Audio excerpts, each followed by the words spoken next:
Alors, il s'agit d'un instrument qui est à vendre. C'est l'instrument d'un ami qui est décédé, que je retape depuis un petit moment.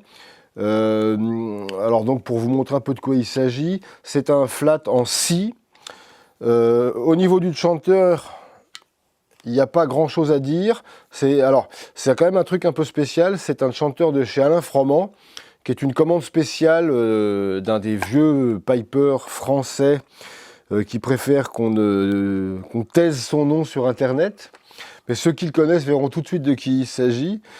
Et donc pour commencer, il n'est pas en inox. Toutes les parties métalliques sont en MyShore, parce que la personne en question considère, à juste titre à mon avis, que l'inox, ça n'a jamais été fait pour faire des instruments de musique.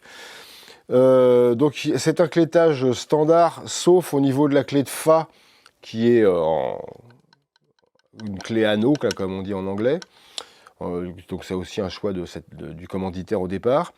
Et l'autre chose, c'est qu'il n'y a pas de stop key, puisqu'il se trouve que j'ai travaillé pour cette personne et qu'à la question « Est-ce que tu veux un stop key sur ton chanteur ?»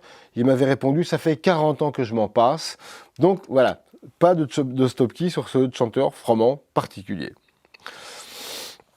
Bon, le soufflet, c'est un soufflet de chez moi.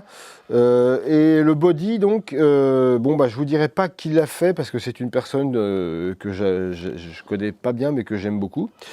Mais il y avait quand même un peu de boulot pour remettre en état l'instrument pour qu'il soit jouable.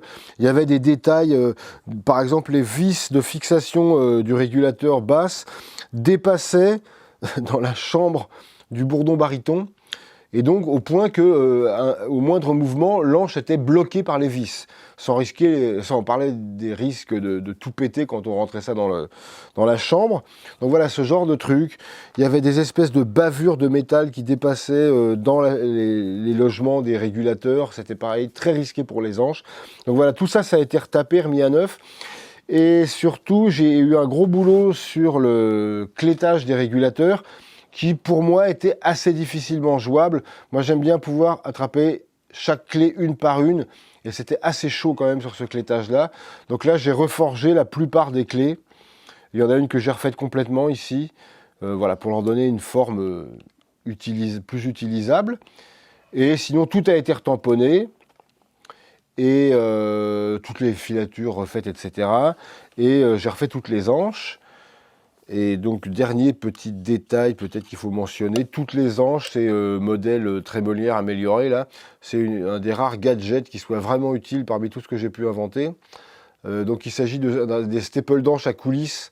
Vous voyez, ça facilite énormément l'accordage, puisqu'il n'y a pas besoin de sortir l'anche pour traficoter la ligature, et ça marche très bien. Voilà en gros.